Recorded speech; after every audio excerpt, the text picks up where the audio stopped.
ငပိစားနိုင်မှာကိုဘွားတွေကိုလာခဲ့ပါဆိုသလိုပေါ့နော်ခေါက်ဆွဲပြုတ်စားနိုင်မှာကိုရီးယားကိုလာခဲ့ပါ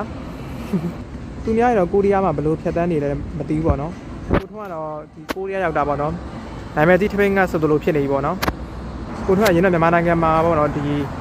ကလေးကိုကျူရှင်ပြရတယ်ပေါ့နော်ကျူရှင်ပြတဲ့အချိန်မှာမနက်ခင်းဆိုမနက်ခင်းအေးရထားပြီးဆိုတာနဲ့ပေါင်မုံနဲ့ကော်ဖီတောက်ရတယ်ပေါ့နော်ကလေးစားပြရတယ်ပြပြီးတော့နေ့တစ်ပိုင်းဆိုရင်ကိုထွန်းကအေးဝအောင်အိတ်တယ်ပေါ့နော်ညပေါ့နော်ဒီတောဆက်နဲ့နီးရပေါ့နော်တောဆက်နဲ့နီးရခါကျတော့အဲ့တောပတ်ကိုသွားပြီးတော့ဇင်းရက်ဒီအသီးနှံဒီအကုန်လုံးခူးရပါတော့အဲ့လိုခူးပြီးတော့ကိုထွန်းကအဲ့လိုမျိုးခူးပြီးအဲ့ဒါကိုလက်ဆက်ကြော်စားရပါတော့ကိုထွန်းကအသီးဘက်ဒီအမှန်တိုင်းပြောရင်အသီးဘက်ဒီစားတာကိုသဘောကျကြိုက်တယ်ပေါ့နော်လက်ဆက်စားတာကိုကြိုက်တယ်ဒါပေမဲ့ဒီရောက်တဲ့အချိန်မှာတော့အဲ့ဒါဗျောင်းမြန်နေပေါ့နော်ဒီမှာအသီးဘက်တွေက special ဈေးကြီးอ่ะပေါ့နော်သူတို့လူမျိုးတွေတောင်မှတော်တော်များများဈေးကြီးလို့ပေါ့ရှောင်ကြရပေါ့နော်အဲ့တော့ကိုထွန်းတို့နိုင်ငံသားတွေဆိုတာပို့ဆိုရပေါ့ပြတ်တော့ပေါ့နော်ညနေပိုင်းဆိုရင်ကလေးကို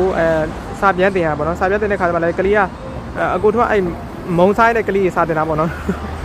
သူ့မုံစားတာကိုထွန်းရဲ့မုံอ่ะပေါ့နော်ကလေးမုံထပ်ပုံများပါတယ်အဲ့လိုပေါ့နော်ဘဝအဲ့လိုဖြစ်သားခဲ့ရပါတယ်လွယ်လွယ်ကူလေးပေါ့နော်ဒီမှာကျတော့လေအခြေအနေကဗျောင်းမြန်နေဖြစ်ကုန်တာ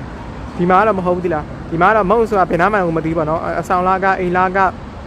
ကျောင်းလားကပေါ့နော်ကိုယ့်ရဲ့စားတဲ့တောက်စိတ်ပေါ့နော်အဲ့လိုမျိုးအကုန်လုံးကိုချင့်ချိန်ပြီးတော့တောင်းရဖြုံးရပါတယ်တပြည့်လူကြီးရောဘယ်လိုမျိုးဖြတ်သားကြရလဲမသိပါတော့ကိုထွန်းကတော့ဒီအမလို့ကိုရီးယားရောက်တာနိုင်မဲ့ဒီထမင်းငတ်ဆိုလိုဖြစ်နေပါပြီဒါကြောင့်ပေါ့နော်ငပိရေးစားနိုင်မှာကိုဘွားတွေကိုလာဆိုသလိုခေါက်ဆွဲပြုတ်စားနိုင်မှာကိုရီးယားကိုလာခဲ့ပါလို့နော်